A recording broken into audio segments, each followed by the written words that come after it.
So I got a request for a footwork video from none other than Mr. Miller himself. Chris, thank you for asking, by the way, because I love questions, so I can make these videos to kind of help you guys out first of all. So please, if anyone else has questions, feel free to ask.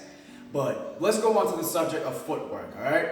Now, in martial arts, in fighting, or whatever the case is, there's always these notions that we talk about. It's called offense and defense. Offense being going in and defense basically going out in a sense. But I want to talk about it differently, all right? I want to talk about footwork, not offensively, but engaged footwork and disengaged footwork. Because I don't want you to think really that there's a defensive footwork, because you're always going to be thinking offensively and defensively. But you will be moving around when you're engaged, and you will be moving around when you're disengaged. There will be two different kind of aspects to it. So right here I have a cone with me. So I want you to think of the cone as someone who is engaged with you. You're fighting, right? So how do you use your feet in that situation? I'll tell you how. So you're gonna basically get into a nice stance just like this, but I want you to use the cone. We're always dancing around, and your body is gonna be basically pointed towards the cone. So this is your reference point. What you don't want to do as you're moving is kind of get into this relaxed state where you're sideways, because your style, I would say, isn't karate-ish. It's more boxing, kickboxing style base, right? So when you move, use this cone just like this. Just move around and keep everything straight. And I always like to layer my drills a little bit, right? So as you move, don't forget, put that hand down. You can do a lot of things with your left hand, by the way. You can push, you can punch, you can grab, and you can pull. What you're doing right now is neither of those, any of them, all right? What you're doing now is measuring. You're making sure as you're moving, you're still far away from the cone.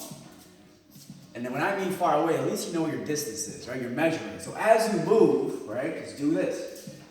Bounce around, keep that left foot right in front. So now you're able to, let's say if an opponent is moving with you, you're able to kind of gauge how far you are with them. Now this is if you are engaged, right? Another thing you can do with the cone is as you move, take your right foot and do a fast pivot. So that way you can always, let's say in a situation where the person moves fast towards your angle, you're able to kind of reset yourself and square up. So that way they don't get the angle on you and basically, have the advantage, right? So as far as footwork, when you're engaged, have a cone, just dance around it. Every once in a while, just kind of do a nice strong pivot and come here.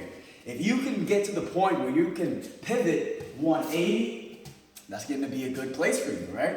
All right, now let's talk about what you do when you're disengaged. So you're farther away. You don't want to still move around in a way that's tense, all right? This is a good place to be, so that way you can kind of regain yourself and relax, all right? But you're still going to be having the same kind of fundamentals. Everything is going to be pointed towards your opponent, but you're going to still want to move a little more, because the farther away you are from your opponent, the more strides and the more steps you're going to take to kind of keep them at bay, if that makes any sense, right? So as you move, just have a good breath and just move like so. Just kind of do a shuffle step. Go left, go right, and every once in a while, put your hand out just to gauge the distance. That's what I really have for you today. This footwork can go in many different ways. You let me know if it helped you out. You let me know if there's anything else you might want to work on, so that way I can help you out, brother. All right, thank you, and hopefully you check it out. See you.